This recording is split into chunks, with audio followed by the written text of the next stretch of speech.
Good morning. Welcome to this morning's study call. We're continuing our study in the book Your Invisible Power by Genevieve Behrend, and we're about halfway through chapter 2. So we'll jump right in and continue on with our study here. Actually, before we do that, let me just kind of touch on a little bit of what we talked about yesterday. We talked about that magic lantern, as she was saying, and how that magic lantern, that cover that is like the picture that you hold in your mind, and the light is like your willpower, your ability to focus and keep that in mind. And then as you keep that light on, that picture starts to form in your outer world. And so she kind of used that example or that analogy as a way of describing the process of visualization.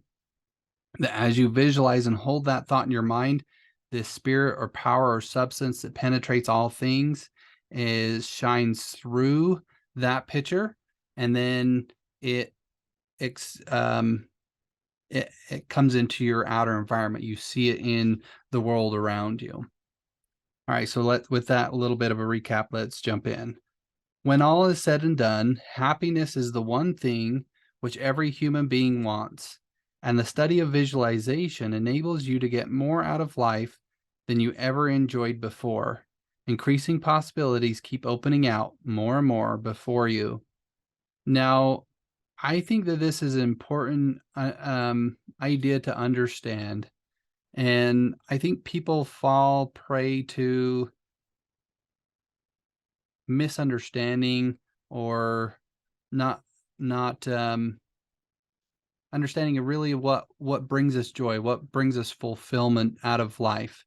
If you've ever listened to anything of Dr. Jordan Peterson, I really like a lot of his stuff, and he would kind of agree or disagree with this idea that life isn't about happiness, it's about fulfillment, it's about having some kind of meaning, a purpose. And I don't 100% agree. I understand where Dr. Peterson is coming from, but I don't 100% agree with him, because I think that life is about happiness, and happiness does come about from our life having meaning, our life having some kind of purpose. Um, but what she's saying here in this concept, I think is important to understand, is that a lot of people sometimes have the idea that if I was only this wealthy, or if I was in this place, or I lived here, or I had this relationship, and they have all these stipulations on saying if I was there, then I would be happy. When the real true understanding is that happiness is a choice. You can choose to be happy wherever it is that you are, doing whatever it is that you're doing, whether you're in the deepest depths of poverty or that you are ultra wealthy. Doesn't matter where you are, happiness is still a choice. And so the things in your life, the wealth, the health, the relationships, none of those things actually bring you happiness. And that's what she's trying to bring out here.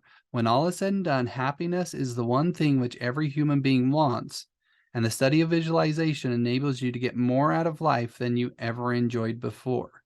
So as you start to hold in your mind the things that you want, the life that you want, you start to attract those things, and those give you enjoyment. Those things give you purpose. They give life meaning. And in there, happiness comes out of those, and it's easier to choose to be happy in those circumstances. But don't forget the idea that happiness is a choice. And it's been a minute since I've read this, and so I'm not 100% sure if she brings this idea out. She does, I'll be happy, and we'll talk about it again there. But I want to bring this out here, is that for anything to show up in your outer environment, anything to show up in your life, you have to first become that, and then it will show up in your outer environment, because we don't see the world as it is. We see the world as we are. And so if you are happy, then you'll start to see things in your outer environment that will bring you happiness. And so as you visualize the things that you want that will bring you that happiness, those things will start to show up in your life. And so that choice of choosing to be happy is the first step. It's not, oh, I need to get to this place or I need to have this certain thing and then I'll be happy. It doesn't work that way because you'll never get there. Or if you do end up getting there, it doesn't satisfy you. It's, I think a lot of us have probably heard stories about people that go after wealth for their entire life and they become a millionaire, billionaire, whatever it is that they're going after. They actually become that. And when they become that, they think that that's going to make them happy. They think that's going to fill that void or gap sometimes that people fill in their life. And when they get there, they realize that it doesn't. And so they've wasted all this time in their life going after something that didn't give them what they were actually looking for, which was happiness, that fulfillment of desire. And so I'm here to say, that is the choice. And if you choose to be happy, then the rest of life, the rest of the things that you want will naturally fall into their place. Because a lot of times as we grow up, as we're little kids, we get told by the adults around us what things will make us happy. And oftentimes as adults, we find out that that thing or doing that certain thing, maybe our parents taught us that, if we were to become a doctor or that if we were to travel or if we were to, you know, go on certain vacations, that those things would give us fulfillment, those kinds of things would make us happy. And as we become adult, we find that that's not true. Maybe we grew up in an environment where it was very, how do I want to say this? Things were very orderly. Things were very structured, maybe methodical, mathematical. And that's the way that we were raised. And that's where we were taught to find happiness and fulfillment. And as we grow up and become adult, we find out that living more of a creative lifestyle, being an artist, where there's maybe a little less structure, a little bit more chaos, but out of the chaos, you're able to create wonderful things of beauty, that's where you find your fulfillment. And so really this happiness, this thing that you're going after, is very individual. There's not anyone else that can tell you what that is that's going to bring your happiness. It's a journey. It's a discovery for yourself. And so you should always be in the habit of, when things show up in your life, not disregarding them because you think that it's not what you should have or the thing that's going to bring you happiness or joy, that maybe you should try these things out first. Maybe you should see whether they bring you happiness or not. And if they don't, then, you can move on. But I have had experiences in my life where I have tried things, and they brought me a lot of fulfillment, a lot of joy. I grew up where my dad owned an auto body shop, and I didn't like going and working with the cars and the metal and that kind of environment. I didn't enjoy it at all. And when I was a senior in high school, I had a class that I could take as an elective. It didn't, I could choose whatever it was that I wanted. And I chose to do a wood shop class, not in the sense of that I thought that I would enjoy it, but I thought, this will be an easy class. I just need some kind of extra credit and, for me to graduate. And I took the class and I absolutely loved it because I associated being in a shop, being in a working environment like that with working with the metal and working in my dad's auto body shop, which I didn't enjoy. But when I actually started working with the wood and working in that environment, I actually really loved it. And so just because you may have formulated an idea of something, whether you would enjoy it or not, try it out first. See whether you actually enjoy it or not. And don't either stand on past experience of something that's similar, or either experience that somebody else has told you will be, that you'll like it or that you won't. All right, let's continue on with this. A businessman once told me that since practicing visualization and forming the habit of devoting a few minutes each day to thinking about his work as he desired as he desired it to be in a large, broad way, his business had more than doubled in 6 months. His method was to go into a room every morning before breakfast and take a mental inventory of his business as he had left it the evening before, and then enlarge upon it. He said he expanded and expanded in this way until his affairs were in remarkably successful condition. He would see himself in his office doing everything he wanted done. His occupation required him to meet many strangers every day. In his mental picture, he saw himself meeting these people, understanding their needs and supplying them in just the way they wished. This habit, he said, had strengthened and steadied his will in an almost inconceivable manner. Furthermore, by thus mentally seeing things as he wished them to be, he had acquired the confident feeling that a certain creative power was exercising itself for him and through him for the purpose of improving his little world. So I really like this example that she brings out in the 90-day courses that I offer and do, which they are geared towards addiction recovery, but really what I'm teaching people in those recovery programs is a better way of living. And all of us could use a better way of living, a better way of approaching life and using the natural laws of the things around us to create happiness, because oftentimes addictions come out of stress, worry, anxiety, and unfulfillment in life. And so if we have fulfillment in life, then those addictions tend to drop away. And so that's what I teach people how to do. And these are the principles that I teach them. And so this principle of visualization at the beginning of the day is something that I teach my students, and actually do an exercise with them every morning on my calls with them, where we walk through their day-to-day life and they visualize how they want the day to go. So something that to kind of give a better description of this exercise that I do, I have this 90-day program. I have my students come up with a goal that they're going to work on for the next 90 days that they could achieve in the next 90 days. And this goals needs to be something that will stretch you, that will grow you, but not something that would be unattainable for you in 90 days. So let's say that you want to create a business and you've never created a business before. And so creating that business in 90 days may or may not be something that you can do. But there is something in those 90 days that you could do to work towards building that business. So you might need to chunk things down a little bit. So say that business would take a year to fully develop and launch. Well, what's something that you could do in the next 90 days to work towards that ultimate goal? And so I have them create this 90-day goal. And same thing if you were going after money. Let's say that you're making about $50,000 a year and you want to go towards $1 million. Well, you're not going to make $1 million in the next 90 days. But in the next 90 days, maybe you could take that 50,000 income and maybe you could increase it by 10%, 20%.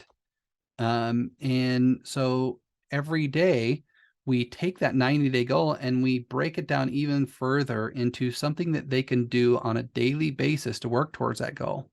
So let's use an example. If you were going to increase your income by 10%, so 50,000, that means an extra 5,000. So if you were to take that 5,000, divide it by 90, let's see, that would give you roughly an extra $50 a day about that you would need to, just a little over $50 a day that you would need to earn. Now, every day you might not earn that $50, but you're doing something that's maybe working towards building that $50. I once heard a story, I think it's in the book, The Richest Man in Babylon.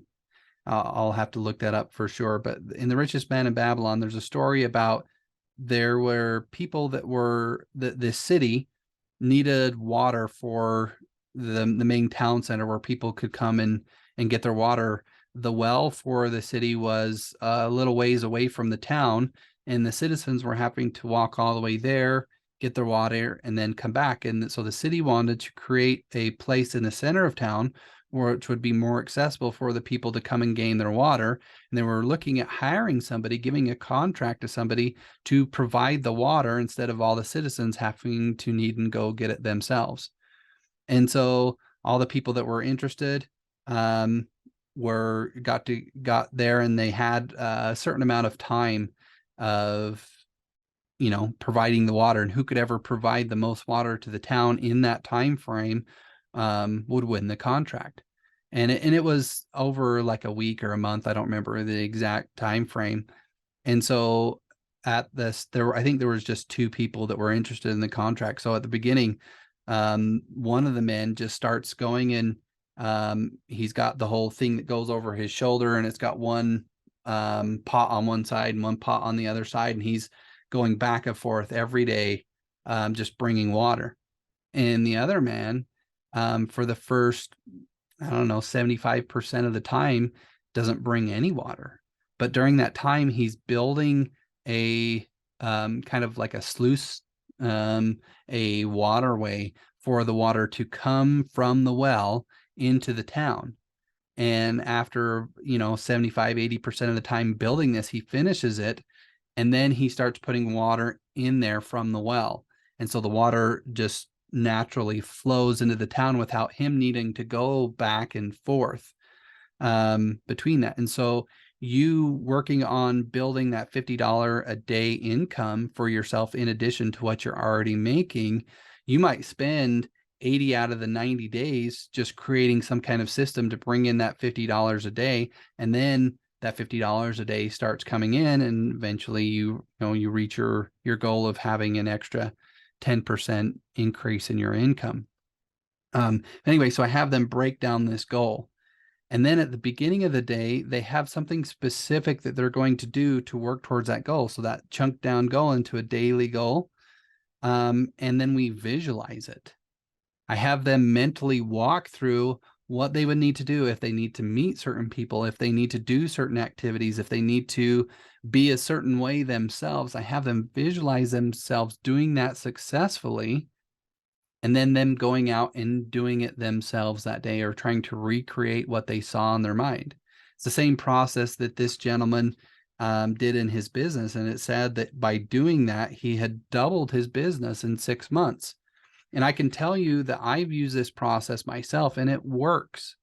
That if you break your goals down into smaller chunks, and then you visualize yourself doing those things at the beginning of the day, and then you actually go and do those things that day, you have far greater success. And not only does it keep you on task and keep you moving towards what it is that you need to do, but you start to attract to yourself things that you wouldn't have thought possible, and doing things that you wouldn't even have considered, but they start to show up. You take advantage of them, and then the process gets easier and easier and easier. All right, let's jump back into this. When you first begin to visualize seriously, you may feel, as many others do, that someone else may be forming the same picture you are, and that naturally would not suit your purpose. Do not give yourself any unnecessary concern about this. Simply try to realize that your picture is an orderly exercise of the universal creative power specifically applied. Then you may be sure that no one can work in opposition to you. The universal law of harmony prevents this. Endeavor to bear in mind that your mental picture is universal mind exercising its inherent powers of initiative and selection specifically. Now, yesterday I talked about the process of how we manifest in the world, or at least the very beginning step. And I've talked about this process in some of the other videos more fully, but I want to talk about it here because it goes along with this picture, this idea of that you don't need to worry about someone else getting what it is that you want, or someone beating you to whatever it is that you want. Because this power, this spirit that flows through and everything, creates a harmony, a synergistic effect of everybody involved. And that as everybody is working, everybody is doing, everybody is happy, but everybody benefits everyone else. And there is this harmony that follows in everything for everyone. And so yesterday I talked about you have to have that clear vision and that uplifted emotion. And that as you have that in your mind, you try not to focus on how that's going to come to pass. So let's say that, going back to our example of you want to create an extra $50 a day income for yourself. So what would happen is that Um, you don't want to get focused in on, okay, I'm going to create it this way, or I'm going to do it this way. Now, in the beginning, you might have an idea, a rough idea, but you just want to focus on that end result of an extra $50 a day of income. And you hold that in your mind, and you start to take action of whatever is in your life right now, just so that you can move forward, just so you can be working. But what might happen, or what will happen, is an opportunity will show up in your life. Now, the opportunity may be in alignment with what you're already doing, or it may be a completely different opportunity that will take you in a different direction than you're currently going. But in the end, it will still provide you with the $50 income, because does it really matter how you get there as long as you get that $50 income? In a way it does, and in a way it doesn't, because you are just looking for the end result. But what will happen is that this spirit, this power that is behind everything, actually understands and knows you better than you know yourself. And so it knows what you would actually enjoy to do better than you know to do it. So the thing you're thinking in your mind to go and do may be a little bit of a drudgery for you. It may not be something that would ultimately give you fulfillment and happiness. So the opportunity that's going to come into your life, from this spirit, this power, this source that's behind everything, is going to bring something into your life that you are capable of doing, but also something that's going to give you fulfillment and enjoyment. Now, me doing what I am doing now wasn't something that I thought that I would be doing, but kind of circumstances and events kind of brought it about to where this is what I'm doing, and I find a lot of fulfillment and enjoyment out of doing. But had I thought in the beginning that this is what I was doing, I would have thought, no, that's kind of crazy. I wouldn't even enjoy doing that, you know. So I had some preconceived notions about what it is that I'm doing. And so, you need to take a look at what opportunities are coming, as you hold this vision in your mind of the end result, of the end goal that you want to get. Excuse me. And so you're going about and you're paying attention to the opportunities. The opportunity is going to come. You take advantage of the opportunity, and it will lead you to the end result. And the journey along the way is going to be enjoyable to you. It's going to be something that you find fulfillment in and is uplifting to you. And now, because this opportunity is suited to you, there's not going to be somebody else that's going to have that opportunity. There's not going to be somebody else that's doing what it is that you're doing. Now, there may be somebody that's doing something similar. There's a lot of people that teach these same principles that I'm teaching. There's people that help people with addiction recovery, but they don't do it in the same way that I do it.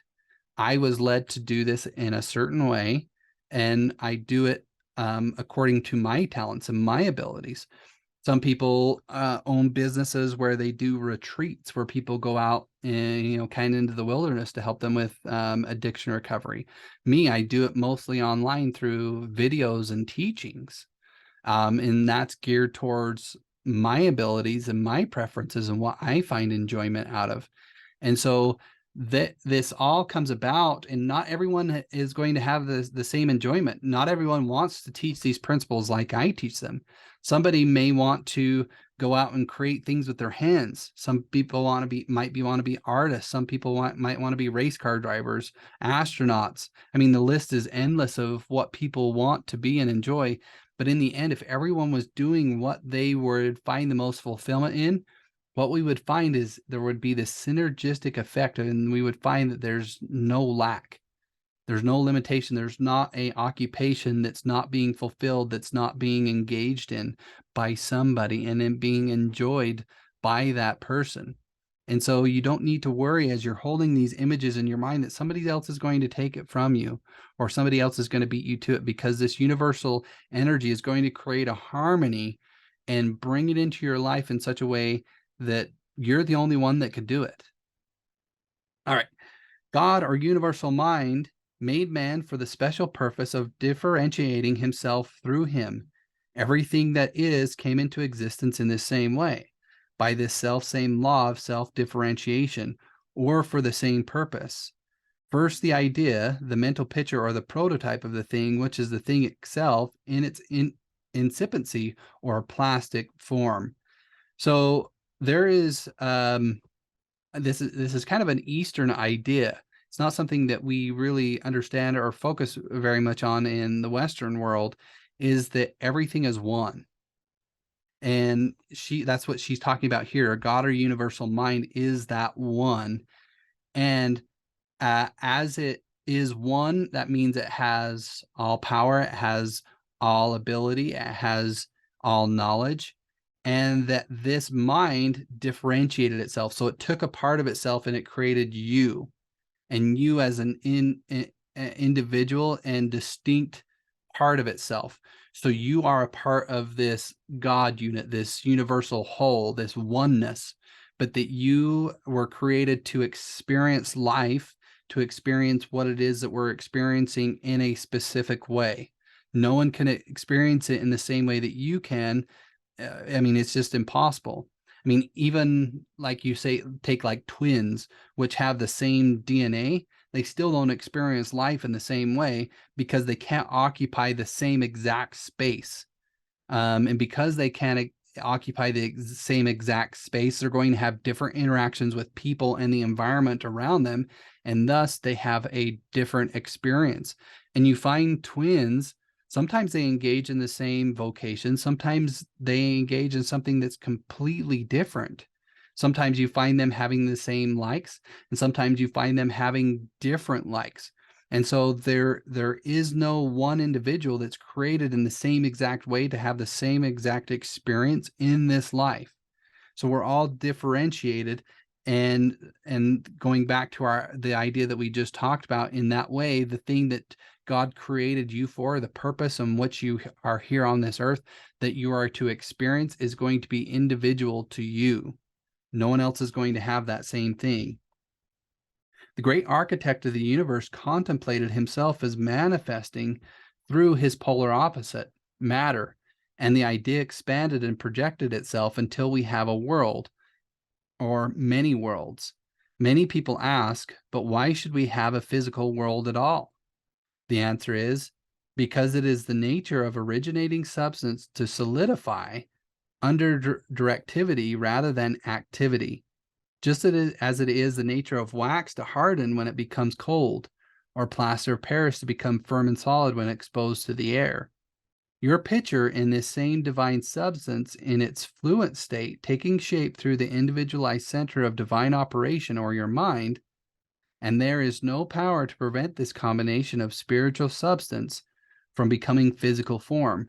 It is the nature of spirit to complete its work, and the idea is not complete until it has made for itself a vehicle. So there's a lot there, and we'll try to unpack it. And I know we're running short on time, but we're almost done. So I just want to finish with this. We finished this chapter in today's study.